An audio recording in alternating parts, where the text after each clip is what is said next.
Welcome back to No Huddle, everyone, and welcome to my Week 16 NFL predictions. I get sadder and sadder every time I make these prediction videos because the NFL season is literally about to come to an end. We only got a month and a half left, but we still got 7 more weeks of football, so let's just enjoy them. I went a putrid 9-7 last week, bringing my total to 143-81. Hopefully, I'm able to make that record better, but we got a full 16-game slate, a lot of games with huge playoff implications, a lot of unimportant games, so let's just get started because there's a huge variety of games in this NFL week. Starting with Thursday Night Football, we probably got the game of the week here in terms of the matchup. We got the Rams at the Seahawks. The Rams are coming off of a convincing win against Detroit. Meanwhile, the Seahawks barely beat the Colts in last-second field goal fashion. It is in Seattle, and obviously Thursday night division games, those bring out all the elements of unpredictability, but I'm still going to take the Rams here just because I think they've been more convincing. The Seahawks are not, I still think they're a good team, but obviously last week did not really impress me at all, needing a field goal to beat the Colts with Phillip Rivers at quarterback, and also the fact that they didn't score a touchdown. I don't think if their offense produces like that, they're not going to be able to keep up with Sean McVay's offense, even if Devontae Adams doesn't play. I just think that Stafford is going to step up more, and in these big games, we saw that Sam Darnold last year, he kind of fell under pressure, so I think that the Rams defense is going to do a decent job. I don't think they're going to pick him off 4 times like they're meeting back in week 12, but I still don't think he's going to have a great game, and I just think that the more reliable quarterback and the more reliable offense and coach is Sean McVay and the Rams offense and company. My key players, it is the Rams defense because this brings me back to the wild card game from last year in which Sam Darnold, when he faced the Rams in one of the biggest moments of the entire season, the biggest moment of his career, he completely folded. He ended up getting sacked 10 times or something like that, and he got absolutely embarrassed. If the Rams are able to keep up the pressure and just make Sam Darnold's life hell, contain JSN, then yeah, the Seahawks are going to do nothing. But if Sam Darnold shows that he has that big game nature in him now and is able to produce the throws, able to feed JSN, able to feed Rashid Shaheed, maybe the run game can help him a little bit, then maybe the Seahawks can win. But in my opinion, I think that the Rams are going to win and take a hold of the NFC 1 seed. And also for this week, for the key players, I'm only going to be doing this segment for the more important games. So some of the games that have no playoff implications, I'm just kind of going to skip over them because they don't really have many interesting matchups.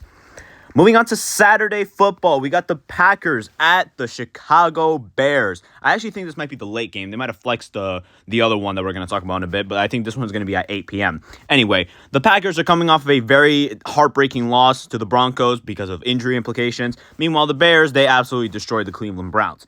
If the Packers were healthy, obviously I think they're the better team. They did face off 2 weeks ago in which the Packers barely won in Lambeau. Now with it being in Soldier Field, with the Bears having more momentum and being healthier, I'm going to take Chicago in this one. I think that the Packers' offense is very trustworthy. I trust Jordan Love that I think he's going to have a better game. I think he's going to produce well, still having all his receivers. But just the lack of defensive firepower and also not having Zach Tom is also going to hurt them tremendously. And also just not having Micah Parsons. Micah Parsons is the game changer. He's the guy that wins you big stage games like this. And not being there, obviously, provides a huge blow to that defense. Now Caleb Williams is going to have more time. I think he's going to have a really good game, similar to what he did. He's going to be better than what he was against Green Bay 2 weeks ago, and even then, I think he played great in that one. So I just think that the Bears are going to have a better game plan on offense, and also just it being at home. Home field advantage, especially with these two teams, plays a huge factor. So I think the fact that they only won by 7 in Lambeau, and now they have to visit Soldier Field while being more unhealthy, I just think that the Packers are catching the Bears at a very, very unfortunate time for them. And it really sucks because it felt like they were going to have a promising season. In terms of key players, I think it is still a quarterback battle because if Caleb Williams doesn't show that progress that he made against Cleveland and he continues to be kind of sloppy like he's been throughout this season and he just doesn't show shines of brilliance, then the Packers are still going to win because in my opinion, they will still have the better quarterback. If Jordan Love goes back to playing like Toyotathon Jordan Love and looks like prime Aaron Rodgers, then maybe still the Packers can win, but I just think that their uphill battle is it's too much for them to overcome, especially against this red-hot Bears team. So I think that the Bears are going to win and take control of the NFC North. Moving on to the other game in which I believe this one is taking place earlier, we got the Eagles visiting the Washington Commanders. The Eagles snapped a 3-game losing streak after shutting out the Raiders. Meanwhile, the Commanders, they snapped a 8-game losing streak by beating the Giants on the road.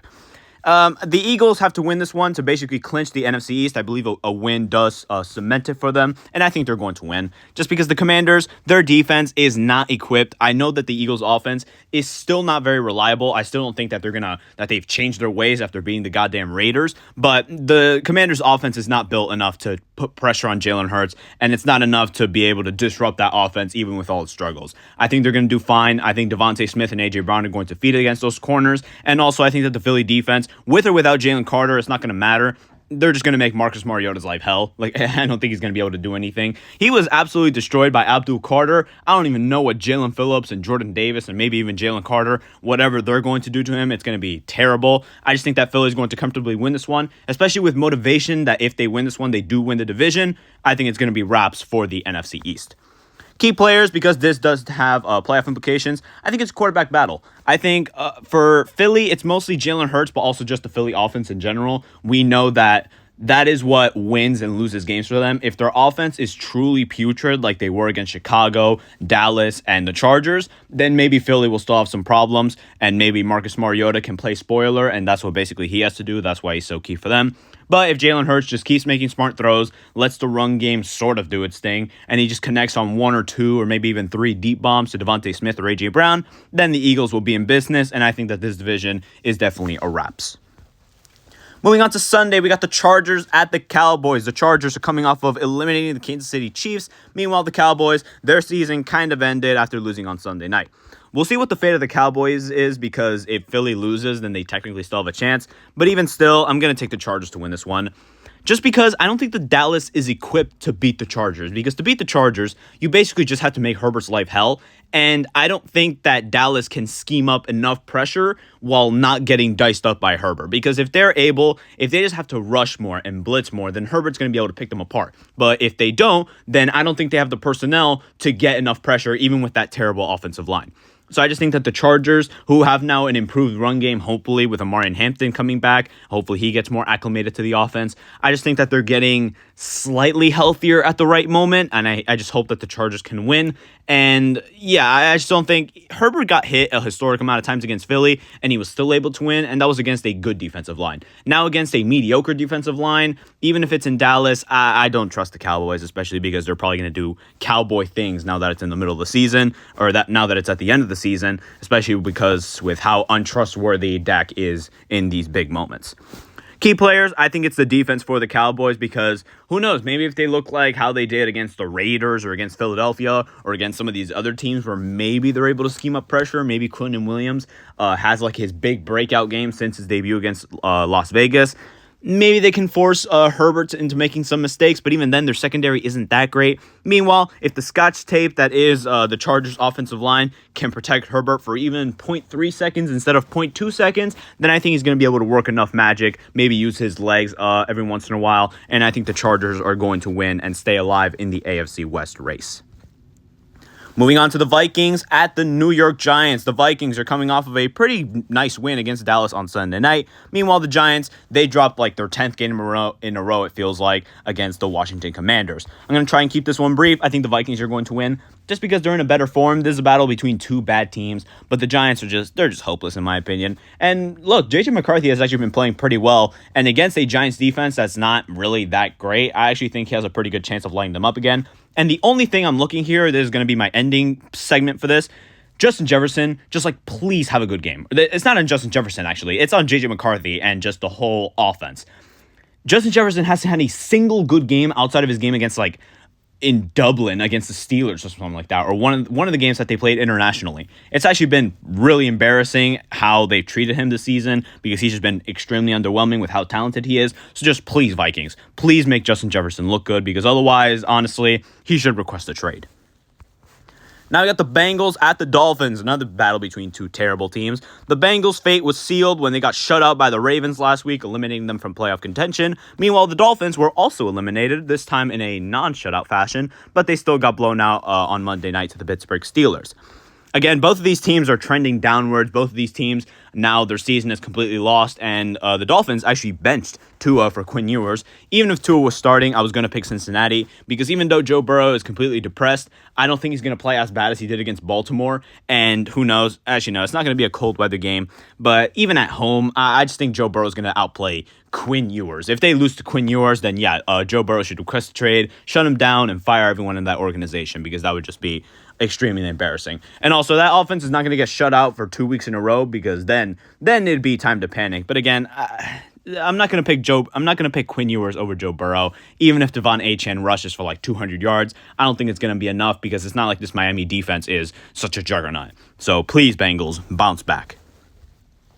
Now we got the NFC South decider between two teams that don't want to win it. Tampa Bay at Carolina. Tampa Bay is coming off of a embarrassing division loss, their second in a row against New Orleans. Meanwhile, they lost to the Falcons. Meanwhile, the Panthers, they also lost a very embarrassing division game to New Orleans. Again, I could flip a coin. I could choose this game with my eyes closed. I don't even care. This game is truly a 50-50. It doesn't matter. One team could be winning 5 games in a row. The other one could be losing 5 games in a row. Both of these teams are so goddamn inconsistent. It doesn't matter. I'm going to pick Tampa Bay, but if the Panthers win by 50 or if they win by 1, I wouldn't be shocked whatsoever. I just think that Tampa Bay is the ever so slightly more consistent team, and I think that I can trust them in big moments just because they've been here and done that. They've won the division 3 years in a row, and in these big games, we saw it in 2022, 2023, and even a little bit of 2021, that when it was time to win the NFC South, Tampa Bay actually answered the call. Meanwhile, the Panthers haven't been in this situation at all. But again, that's the only thing I have. If the Panthers come out and just smack Tampa Bay around, or if they just win by a fluky field goal or fluky play, I wouldn't be shocked whatsoever. The key players, it is a quarterback battle. It's between two quarterbacks that have been playing very, very inconsistently since pretty much the start of the season outside of Baker's first 5 weeks. Once again, I just think that I can trust Baker because he's shown me more signs of brilliance, and Bryce Young has shown me more signs of him being a terrible quarterback. And I just think that there's a better chance of Bryce Young turning out terrible than there is of Baker turning out terrible. But once again, this game is pretty much a coin flip, and I just chose the Tampa Bay side. Moving on to the Jets at the Saints. The Jets are coming off of getting absolutely drubbed by the Jacksonville Jaguars. Meanwhile, the Saints are actually coming off of an upset win against the Carolina Panthers. Can't believe I'm saying this from the start of the season, but I'm going to take the Saints to win a game. This might actually be my first ever time picking them. Or actually, no, I picked them against the Falcons 2 weeks ago, and I didn't go very well. But overall, I just think that the Saints are a better team. That's not saying much because it's the New York Jets. But I mean, Tyler Shuck is a good quarterback. I don't know what to say. Or maybe he's not a good quarterback, but he's been playing well this season. And against the Jets, who literally have 0 interceptions the entire year, I think Tyler Shuck, he can protect the ball. I don't think he's going to turn the ball over. And whoever the hell starts, I think it might be Brady Cook again. I don't think he's going to do anything. He's probably going to turn the ball over even more. This game is going to be extremely ugly, but I just see New Orleans winning, and they're going to screw up their tank job even more.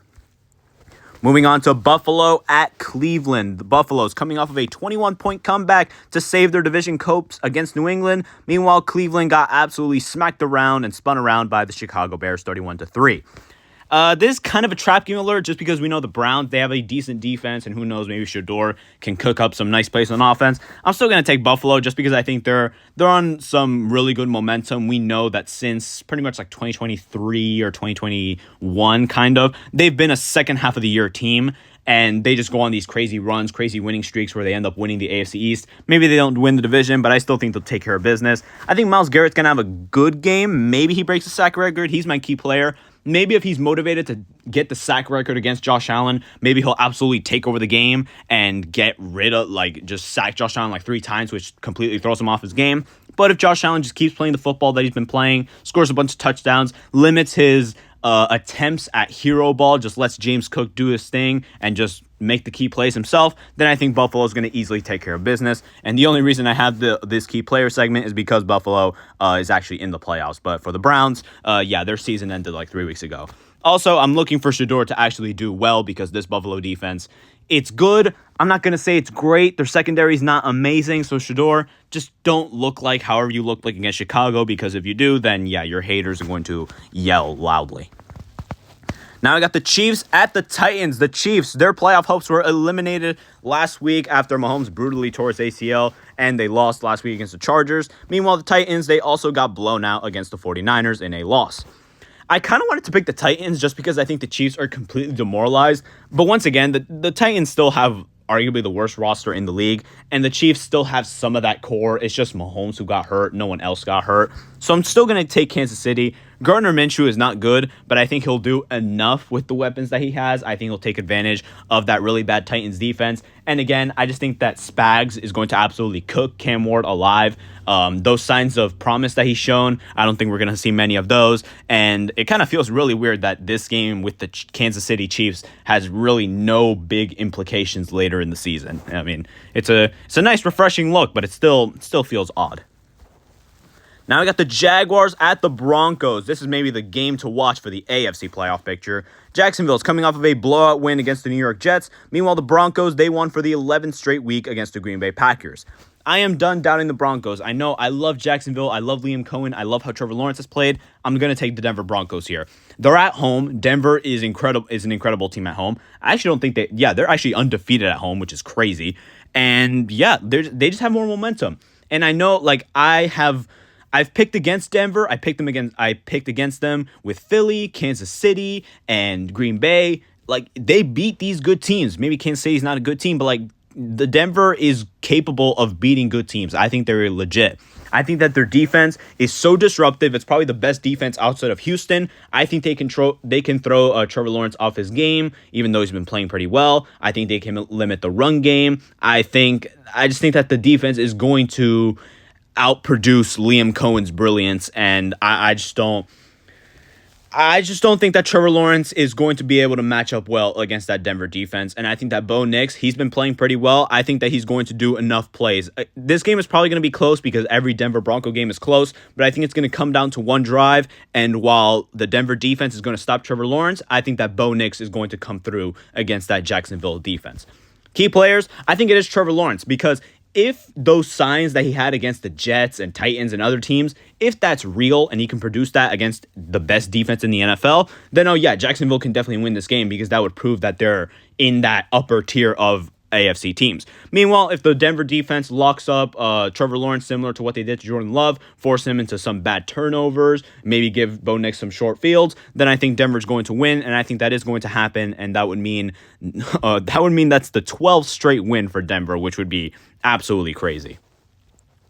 Now I got the Falcons at the Cardinals. The Falcons are coming off of an emphatic comeback victory on Thursday night against Tampa Bay. Meanwhile, the Cardinals, they lost their 5th game in a row against the Houston Texans after allowing 40. I'm going to try and be ahead of the curve. Usually I don't try to overthink stuff. I'm going to take the Arizona Cardinals to win this one, purely because I absolutely hate the Atlanta Falcons, and I'm just trying to predict them after this comeback win. They'd be the one team that completely lays an egg and just loses to Jacoby Brissett, who, mind you, Jacoby Brissett can absolutely throw the football. I just think he's going to throw 40 passes, and with that Atlanta defense, I just think he's going to be able to carve them up. And Kirk Cousins would be the one quarterback to absolutely dice up the Buccaneers and then proceed to lay an egg against the Cardinals. I don't know. This could be me overthinking it, but I just have faith that the Cardinals are going to win, purely because Atlanta is the most inconsistent team in the NFL. There's another game that's a coin flip because of the NFC South tax, but this is just me. I might just be overthinking it, to be honest. Now I got the Raiders at the Texans. The Raiders coming off a shutout loss against the Philadelphia Eagles. Meanwhile, the Texans, like I mentioned previously, they dropped 40 and beat the Arizona Cardinals. Try and keep this one brief. The Texans are going to win. What am I supposed to say? The Texans defense is going to make Kenny Pickett's life absolute hell. Their offense is not going to do anything. And honestly, the Raiders might get shut out for the 3rd time in a row. And that's all I'm going to say, because that defense, Jesus Christ, pray for Kenny Pickett. Now we got the Steelers at the Lions. The Steelers coming off of a Monday night victory against the Dolphins. Meanwhile, the Lions, they lost their 6th game of the season against the Los Angeles Rams. Both of these teams have the same record, which is the weirdest thing to say, because both of these teams, they seem like they're in different tiers. Despite that, I'm going to go with Detroit. Detroit is pretty good at bouncing back from losses. You look at all their losses, and they followed up usually by scoring 40 points, or they score almost over 30 every single time. And while I do think Pittsburgh has a decent... I think Pittsburgh is a good team. I don't think they're as bad as how they were against Buffalo. I just don't think that they have the defensive firepower to keep up with that explosive offense that Detroit has. And also, I don't think that Aaron Rodgers, he went band for band with Tua and completely outplayed him. I don't think he's going to go band for band with that explosive offense, even with that decimated Lions defense. Key players, I think it's the Steelers defense because they actually did a really good job on the Dolphins running game, which was actually producing well with Devon Achane. Meanwhile, Jahmyr Gibbs is coming off of a pretty bad game against the Rams. So if he continues to be sloppy and the Steelers lock up like they did on Monday, maybe the Steelers can pull off the upset. But if Jahmyr Gibbs returns to his usual form, takes control of what could, I'm pretty sure he's actually close to being the rushing king, and the Steelers defense goes back to being normal, which is not very good, I think that the Lions will be able to take care of business and keep their playoff hopes alive.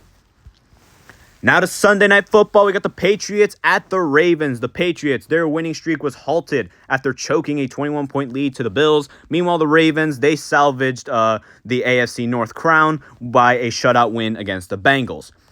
The Patriots are undefeated on the road, and even though, yes, they did come off choking, I'm going to take them to win this.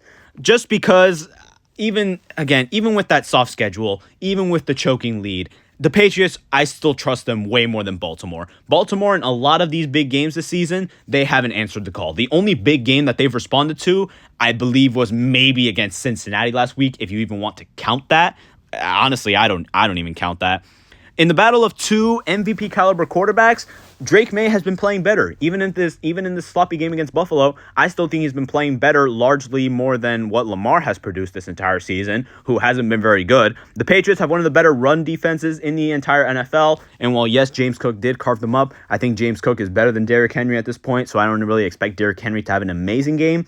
And yeah, it's just that the Patriots, like I said, they're undefeated on the road. If this was in Gillette, maybe I would pick the Ravens to win just because the Patriots have lost 3 games there. But on the road, the Patriots are just flat out unbeatable. And again, you could argue that, the Patriots don't beat good teams. The Ravens aren't a good team in my opinion, so this is just part for the course. Key players, it is a battle of the MVP caliber quarterbacks, like I said. If Drake May just goes back to being extremely accurate, dicing up that suspect Ravens defense, then I think they'll be just fine. Meanwhile, if Lamar finally has a good game, then maybe the Ravens have a chance to win. But personally, I'm tired of just waiting on Lamar to return to MVP caliber play because he hasn't produced that. He hasn't produced like that, honestly, since like week 3 before he even got hurt and before we realized that the Ravens really weren't that good of a team. And ending the week, we got the 49ers at the Indianapolis Colts. Felt like 5 weeks ago, this would have been an incredible matchup, but how times change. 49ers are coming off of a blowout win against the Titans. Meanwhile, the Colts, they dropped like their 4th straight game against the Seattle Seahawks in Phillip Rivers' debut. This is actually a pretty good matchup for Phillip Rivers, who is at home indoors. He's not going to have to throw in the weather. And also, the 49ers aren't that great at scheming up pressure. He's very lucky that he's not going up against Nick Bosa and Fred Warner. But even with that, I'm going to take San Francisco just because their offense is a lot more potent than Seattle's, at least in like the weather, especially with it being indoors. I think that Brock Purdy, Christian McCaffrey, and George Kittle, and all those guys, I think they're going to be able to produce more. And I think Phillip Rivers is going to be able to put up some points. I think he can maybe put up like 20, but I just don't think that the Colts defense is going to be able to stop the Niners offense enough. And I think that the 49ers are going to put up like 30 plus or something like that. And it just won't be enough. Again, I don't expect Phillip Rivers to have an incredibly terrible game. It just won't be enough because the 49ers offense is just too powerful.